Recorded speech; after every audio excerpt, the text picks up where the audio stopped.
আসসালামু আলাইকুম সবাইকে। নতুন আরেকটি ভিডিওতে সবাইকে স্বাগতম। দক্ষিণ ইসরায়েলে গত ৭ অক্টোবরের হামলা ফিলিস্তিন ভূখণ্ডে ইসরায়েলের দখলদারির বিরুদ্ধে একটি প্রয়োজনীয় পদক্ষেপ বলে উল্লেখ করেছে ফিলিস্তিনি স্বাধীনতাকামী সশস্ত্র গোষ্ঠী হামাস। হামলার ন্যায্যতা দাবির পাশাপাশি তারা এও স্বীকার করেছে যে সেদিন ইসরায়েলি নিরাপত্তা ও সামরিক ব্যবস্থা দ্রুত ভেঙে পড়া এবং গাজার সীমান্ত এলাকায় বিশৃঙ্খলার কারণে কিছু ত্রুটি ঘটেছে। বার্তা সংস্থা এএফপির প্রতিবেদনে বলা হয়েছে, রোববার হামাস ইসরায়েলের বিরুদ্ধে সেই নজিরবিহীন হামলা নিয়ে ১৬ পৃষ্ঠার একটি প্রতিবেদন প্রকাশ করেছে। এটি হামাসের প্রথম কোনো প্রকাশ্য নথি। ইংরেজি এবং আরবি ভাষায় প্রকাশিত প্রতিবেদনে আক্রমণের পটভূমি ব্যাখ্যা করা হয়েছে।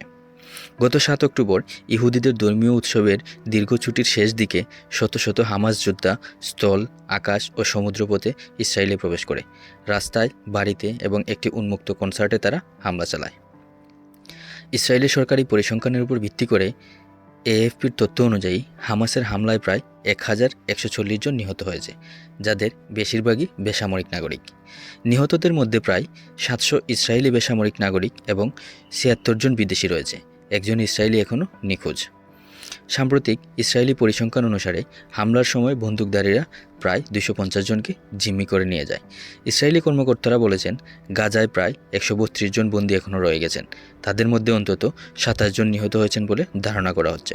প্রতিবেদনে হামাস বলেছে, যদি বেসামরিক লোকদের টার্গেট করার কোনো ঘটনা ঘটে থাকে তবে তা দুর্ঘটনাবশত এবং দখলদার বাহিনীর সঙ্গে সংঘর্ষের সময় এটি ঘটেছে।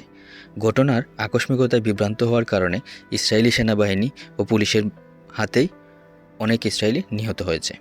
৭ অক্টোবরে ঘটনার পরও গাজায় নির্বিচারে বোমা হামলা শুরু করেছে ইসরায়েল। হামাসের বিরুদ্ধে প্রতিশোধ নিতে গাজা উপত্যকায় সবচেয়ে মারাত্মক বোমা হামলা চালিয়েছে ইসরায়েল গাজা সীমান্তে এবং লেবাননের সঙ্গে উত্তর সীমান্তে কয়েক হাজার সৈন্য মোতায়েন করেছে। তারা গাজাকে সম্পূর্ণ অবরুদ্ধ করে পানি, বিদ্যুৎ এবং খাদ্য সরবরাহ বন্ধ করে দিয়েছে। জাতিসংঘ ইসরায়েলের এমন পদক্ষেপের তীব্র নিন্দা জানিয়েছে। গাজার স্বাস্থ্য মন্ত্রণালয়ের তথ্য মতে ইসরায়েলের প্রতিশোধমূলক পদক্ষেপে গাজায় অন্তত ২৫,১০৫ জন নিহত হয়েছে, যাদের বেশিরভাগই নারী, শিশু এবং কিশোরী।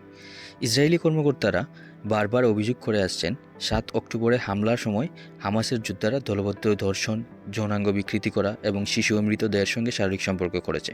তবে তারা এসব অভিযোগের সপক্ষে এখনও কোনো প্রমাণ হাজির করতে পারেনি। হামাস অভিযোগ প্রত্যাখ্যান করে বলেছে, হামাসকে দানব হিসেবে উপস্থাপনের লক্ষ্যেই ইসরায়েল এসব মিথ্যা অভিযোগ করেছে। হামাস বলেছে, ৭ তারিখের আক্রমণটি ফিলিস্তিনি জনগণের বিরুদ্ধে ইসরায়েলের সমস্ত ষড়যন্ত্রের মোকাবেলা করার জন্য একটি প্রয়োজনীয় পদক্ষেপ এবং একটি স্বাভাবিক প্রতিক্রিয়া। রোববারের প্রতিবেদনে গাজার উপর ইসরায়েলি আগ্রাসন, সমগ্র গাজার জনগণের বিরুদ্ধে সংগঠিত যুদ্ধাপরাধ এবং জাতিগত নির্মূল করার প্রক্রিয়া অবিলম্বে বন্ধ করার আহ্বান জানিয়েছে হামাস। তারা বলেছে, তারা গাজার যুদ্ধোত্তর ভবিষ্যৎ নির্ধারণের জন্য আন্তর্জাতিক এবং ইসরায়েলের যে কোনো প্রচেষ্টা প্রত্যাখ্যান করে। হামাসের প্রতিবেদনে বলা হয়েছে, আমরা জোর দিচ্ছি যে ফিলিস্তিন জনগণের তাদের ভবিষ্যৎ সম্পর্কে সিদ্ধান্ত নেয়ার এবং অভ্যন্তরীণ বিষয়গুলো গুছিয়ে নেওয়ার সক্ষমতা রয়েছে। বিশ্বের কোনো পক্ষেরই তাদের হয়ে সিদ্ধান্ত নেওয়ার অধিকার নেই।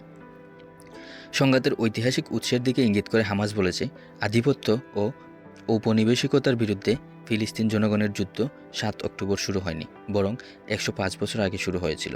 এর মধ্যে ৩০ বছরের ব্রিটিশ ঔপনিবেশিকতা এবং ৭৫ বছরের ইহুদিবাদী দখলদারি।